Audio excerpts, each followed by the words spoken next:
It's a place that visitors from afar imagine these Hawaiian islands to be. A paradise with perfect weather, romantic nights lit under a full moon, where the blue of the Pacific Ocean is your front yard. But as always, there's more. In this installment of Hawaii's Most Haunted, we give you a view of an unforgettable Punalu'u on Hawaii Island. Beyond the cool waters and trade winds of our idealistic paradise is the thin veil that separates our world from the place where the shadows talk back. Welcome to Hawaii's Most Haunted.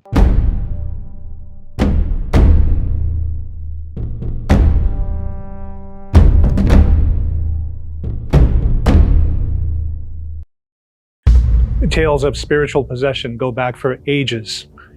There are just as many people who believe in possession as there are who don't believe it's possible. One case from 1896 was a peculiar instance of a woman becoming possessed with the spirit of a deceased person. Some believed her hallucination was so real that she actually believed her identity changed. It is said that a half-Chinese woman died under mysterious circumstances. Those around her believed that she had been the victim of a kahuna. Upon her death, the woman's close friend, by the name of Ka'ana'ana, hurried to her side in order to help prepare for a burial. Ka'ana'ana had just arrived at the dead woman's house when she began to act very strangely. She danced about and flourished her arms over her head. To the people around her, she appeared demented, with her eyes bulging out and her hands working convulsively. This happened during the entire time she was at the house. People who saw Ka'ana'ana in this state say that she must have suffered intensely, as expressions of pain would pass frequently over her face during these fits.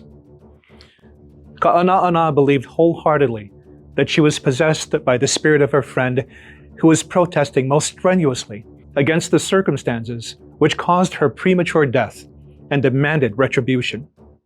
When she returned home, she set her Chinese husband into a fit as her convulsions took over. He got the biggest firecrackers he could find and set them off in front of his house to chase away the evil spirits. But Ka'ana'ana got no reprieve. Visiting the area and awaiting passage on a steamer to Honolulu, a pair of Americans decided between themselves and some others in Punalu'u that they should play the role of two learned physicians from the States to go to Ka'ana'ana's house and tell her that they had come to cure her. Immediately upon reaching the woman's house, one man asked her, "Is that your baby you have in your arms?" To which Ka'ana'ana confirmed. He asked, "Do you love that baby very much?" "Yes, indeed I do," Ka'ana'ana replied. The man smiled as he said, "Well, that settles it. If you love that baby, the devil won't have anything to do with you. He was found out, and now you are free." With that, he tapped her head with a thumb and forefinger, and, after uttering a few incoherent remarks over her, took his hat and left. Whether through coincidence, or whether from the fact that the words of the fake doctor did have some influence on the woman's mind, it remained a marvel that Ka'ana'ana got over her fits and returned completely to her normal, pre-possessed state. On the cusp of the new year of 1904, Mr. J.K. Kaula hosted a New Year's Eve luau at his home in Punalu'u. A large number of Hawaiians from the area were present at the festive occasion.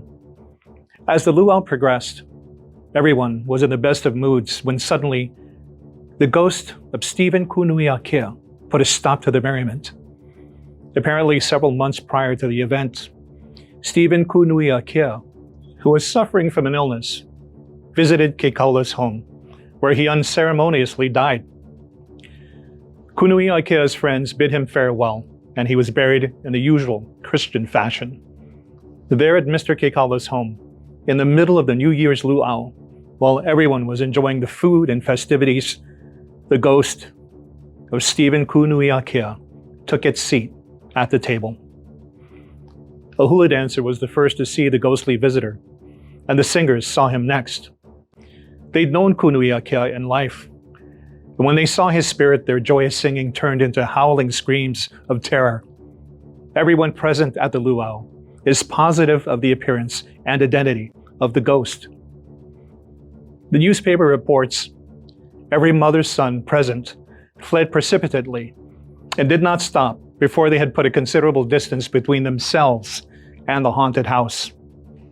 Even Mr. Kekala thought it was wise to seek accommodations for the night and then refused to live in the house and is reported to have deserted the place with his family.